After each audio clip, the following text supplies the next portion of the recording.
Road in Indonesia, commenced in 1995, took more than 2 decades to get completed in 2019. Similarly, the 217-kilometer-long Shinto-Mai Expressway in Japan, commissioned in the early 2000s, took almost a decade for completion. The admirable feat has been achieved through a focused program management under the guidance of Honorable Minister Shri Nitin Gadkari. The key challenges during the pre-construction stage were extensive land acquisition and timely clearances such as environment, forest and wildlife.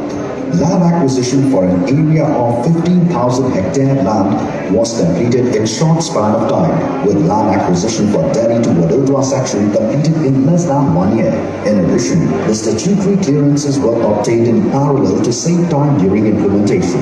To ensure faster implementation, use of technology was promoted throughout the project life cycle, where advanced technologies such as LiDAR, GPR, digital maps were used during the DPR stage, followed by use of drone-based surveys, equipment telematics. Additionally, the packaging of the construction was also planned scientifically to minimize overrun of time through intelligent tendering processes which enable simultaneous working at multiple stretches.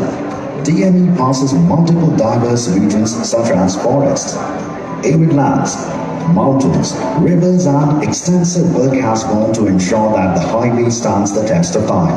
Perpetual pavement design has been adopted from Delhi-Vadodara section, which passes through arid regions. And rigid pavement design has been adopted for Vadodara-Mumbai section with high rainfall to increase the longevity of the project. In all this, with our collective hard work and dedication, we at NHAI are silently making our mark in the story of India's progress. NHAI, not just roads, building a nation. तो जैसा कि आप सभी ने देखा कि इस video द्वारा जो हमारा ये राजमार्ग बनने वाला है, ये किस किस तरह से कहाँ से गुजरेगा, किस किस तरह से काम करेगा, किस परियोजना पर किस तरह से कार्य चल रहा है। और जैसा कि हमारा टारगेट है इस परियोजना का कि मार्च 2023 तक ये पूरा हो जाएगा। और अगर इसकी अनुमानित लागत की हम बात करें तो 95,000 करोड़ रुपए इसमें लग रहे हैं। और इतने खनिज और धातुओं का इस्तेमाल इसमें हो रहा है जितना कि बड़ी बड़ी इमारतों के निर्माण में आज तक नहीं हुआ है, चाहे वो हावड़ा ब्रिज हो या फिर देश के अन्य राजमार्ग। 1380 किलोमीटर इसकी कुल लंबाई है, जिसमें से 1200 किलोमीटर का काम प्रगति पर है। और दिल्ली से दौसा एवं लाल सोट से वडोदरा और अखिलेश्वर तक के 2 प्रखंड सामान्य यातायात के लिए मार्च 2022 तक खुल जाएंगे, ऐसा अनुमानित हमारा लक्ष्य है। और ये एक्सप्रेसवे देश की एक बड़ी आबादी को रोजगार के अवसर भी प्रदान करेगा, उपलब्ध कराएगा, क्योंकि जब भी कोई नई परियोजना चलती है तो हमारी जो वर्तमान भारत सरकार है उसका उद्देश्य यही होता है कि ज़्यादा से ज़्यादा लोगों को रोजगार मिल सके। और अब मैं आमंत्रित करना चाहूँगी, आमंत्रित करना चाहूँगी इस गौरवशाली क्षण के साक्षी बनने जा रहे हरिभूमि यानी हरियाणा के माननीय मुख्यमंत्री जी श्री मनोहर लाल खट्टर जी को कि वे मंच पर पधारें और अपने उद्बोधन वक्तव्य से समारोह को अनुग्रहित करें। श्री मनोहर लाल खट्टर जी।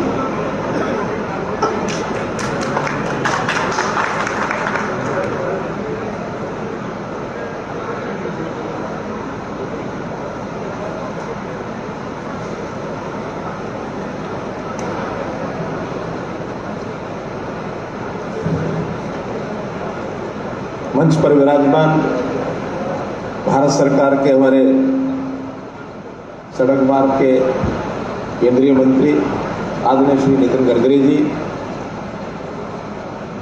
हमारे हरियाणा प्रदेश से ही इसी क्षेत्र से सांसद केंद्र में राज्य मंत्री राव इंद्रजीत सिंह जी,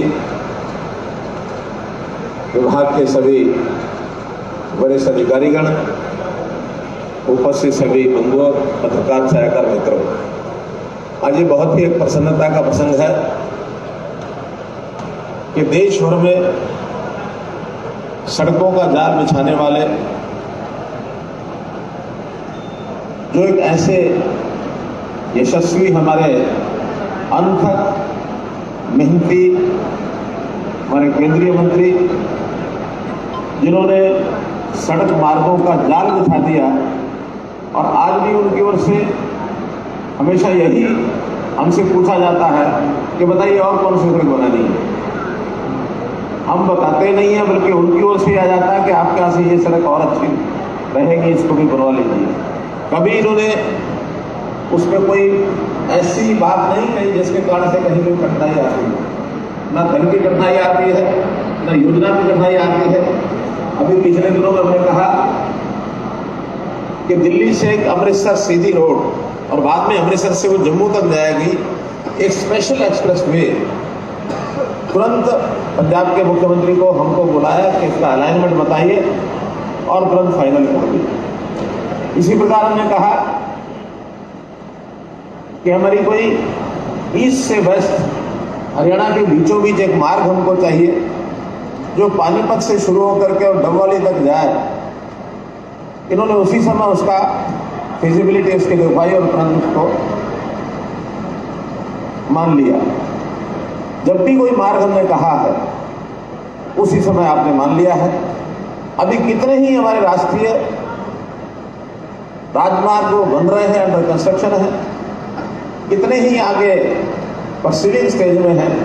मैं समझता हूं कि हरियाणा दिल्ली के क्योंकि निकट होने के कारण से जो सुविधा हमको लोकेशनल एडवांटेज है, हमारी आर्थिक स्थिति इन सड़कों के बनने से चाहे उद्योग फलेगा फूलेगा, सर्विसेज और आएंगी, लोगों को सुविधाजनक जीवन जीने का एक अवसर मिलेगा और निश्चित रूप से हम आगे बढ़ेंगे। ये सब आपके इन निर्णयों के द्वारा ही संभव हो रहा है। राष्ट्रीय राजमार्ग बनाते हैं, एक्सप्रेस हाईवे बनाते हैं, ये ठीक है कि बाद में लोगों के डिमांड पर कुछ छोटी छोटी चीज़ें जब रह जाती हैं तो वो हम जरूर निवेदन करते हैं कि लोगों की कठिनाई ना आए, इसमें ये छोटा सा और इसमें जोड़ दीजिए, कहीं अंडरपास जोड़ दीजिए, कहीं ओवरब्रिज बना दीजिए, कहीं सर्विस रोड बना दीजिए। तो ऐसे हमने 12-13 एक बिंदु दिए हुए हैं। वो हमारी मीटिंग जब होती है तब हम देते हैं और तुरंत उसके ऊपर काम शुरू हो जाता है। मैं केवल उल्लेख करने के लिए 3-4 विषय जो कि इस इलाके से जुड़े हुए हैं उनका जरूर मैं उल्लेख करूंगा। एक उसके अंदर दिल्ली आगरा नेशनल हाईवे 44 जो है उसमें एक अंडरपास बनना है जिससे बघौला की कनेक्टिविटी, जो हमारा ड्राई पोर्ट जोन है पृथ्वी का, उसकी कनेक्टिविटी बन जाएगी। इसलिए एक अंडरपास वो जितना जल्दी बन सकेगा हमको वो ड्राई पोर्ट बना करके उसको चालू करने में उसकी सुविधा होगी। इसी प्रकार हमारा जो नेशनल हाईवे 48 है, जयपुर रोड है, उसमें बिलासपुर चौक, कापड़ीवास के पास और बावन चौक नियर राठीवास गुड़का, ऐसे ये अंडरपास बनने हैं। ये अंडरपास बनने से लोगों को सुविधा होगी, यानी हाईवे के ऊपर एक्सीडेंट्स की जो संख्या है वो उसमें से कम होगी।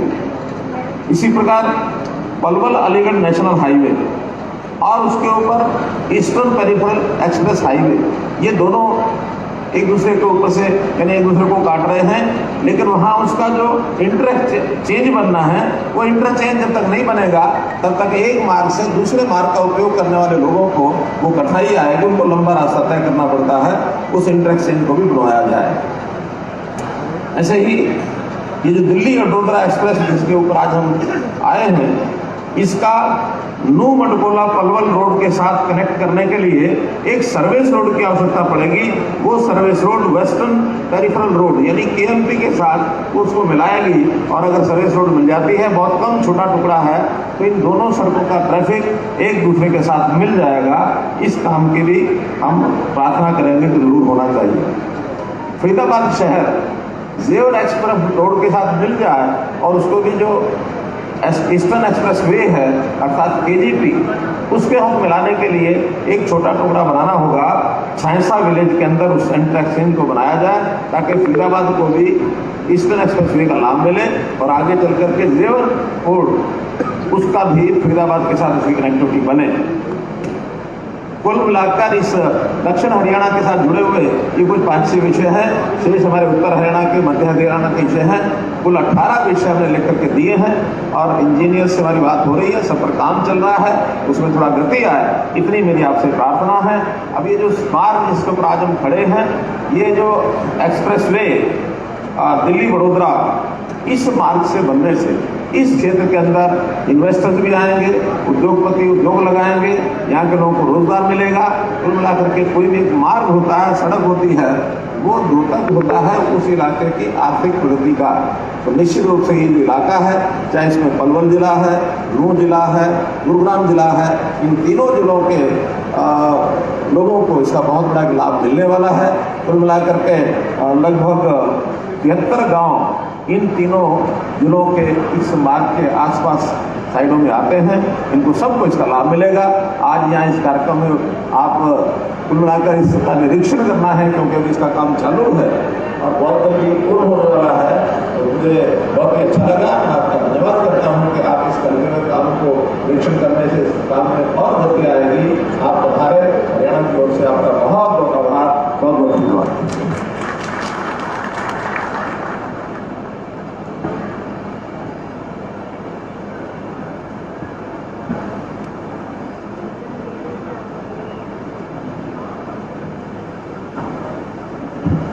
मैं माननीय मंत्री जी की आज्ञा से इस एक्सप्रेसवे के बारे में कुछ फीचर्स जो पत्रकार बंधु और जो दूसरे हमारे अतिथि आए हुए हैं उनको बताना चाहूँगा।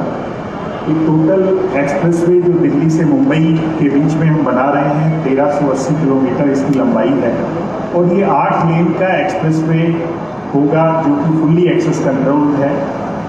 इसकी एक विशेषता ये भी है 8 लेन का अभी बना रहे हैं, भविष्य में इसमें 4 लेन और जोड़ी जा सकती हैं, क्योंकि बीच में जो मीडियन है अक्सर आप देखते होंगे 5 या 7 मीटर का होता है, यहाँ पे 21 मीटर का मीडियन हम बना रहे हैं।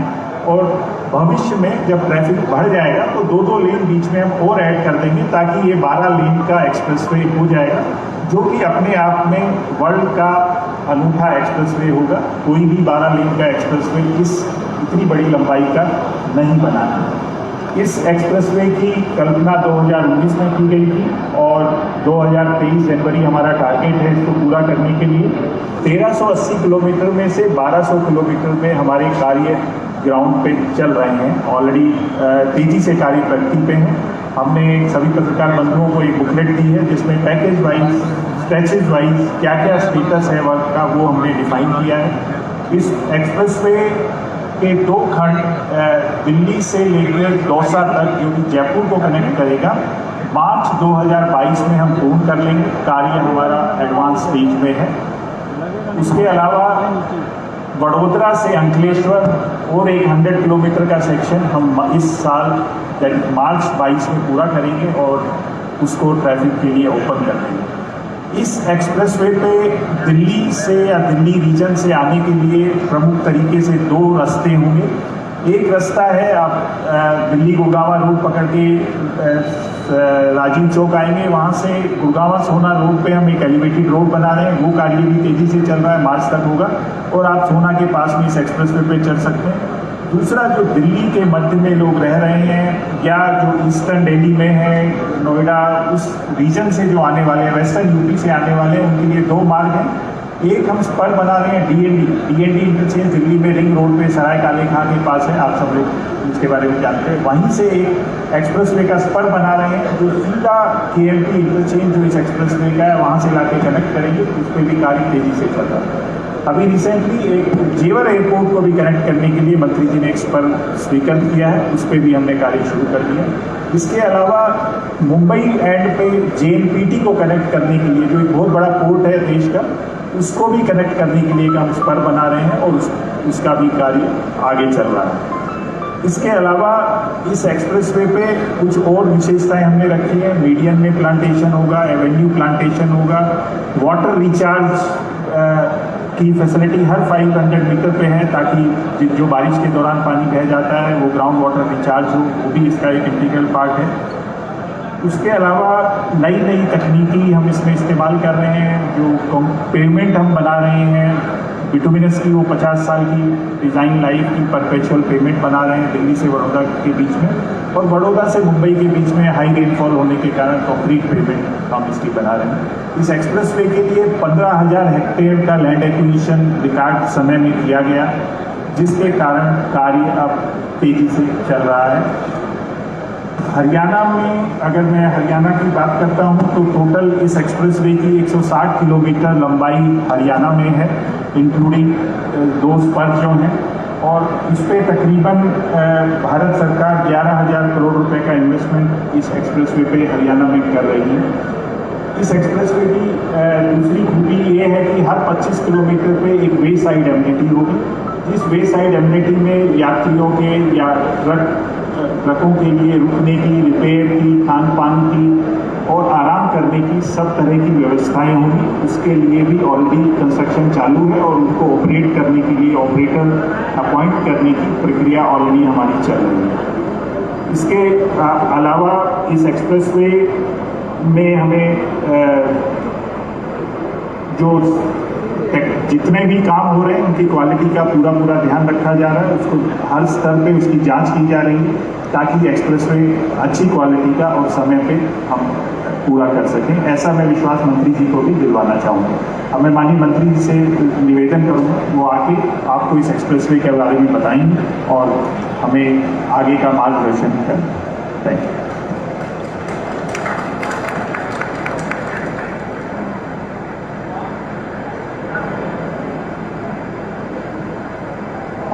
आदरणीय मनोहर जी, नमस्ते योगी श्री राम इंद्रजीत सिंह जी, श्री संजय सिंह जी MLA, हमारे मेंबर NHI जो इसका काम कर रहे मनोज कुमार जी, सभी अधिकारीगण और उपस्थित भाई और बहनों पत्रकार बंधु। सबसे पहले मनोहर लाल जी ने एयरपोर्ट कनेक्टिविटी के लिए बिलासपुर, कापरी, कास और मानेसर इसके बारे में कहा है। वो तीनों भी 250 करोड़ के हमने अप्रूव किए हैं और उसका बिड भी बुलाया है।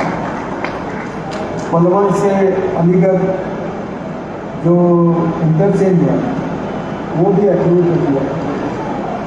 बाद में निहार से मानखेला सर्विस रोड बनाने की बात आपने की है। हम लोग वो लैंड एक्वायर रोड आपके हरियाणा की तरफ से आप बना लीजिए क्योंकि वो नेशनल हाईवे का पार्ट नहीं है। और जेवर एयरपोर्ट के लिए फरीदाबाद से किसी को जो जोड़ने का है उसका भी लैंड एक्विजिशन हमने अप्रूव कर दिया है और वो भी काम सभी काम इसी साल में शुरू हो जाएंगे। मैं ऐसा उनको विश्वास दिलाता हूँ।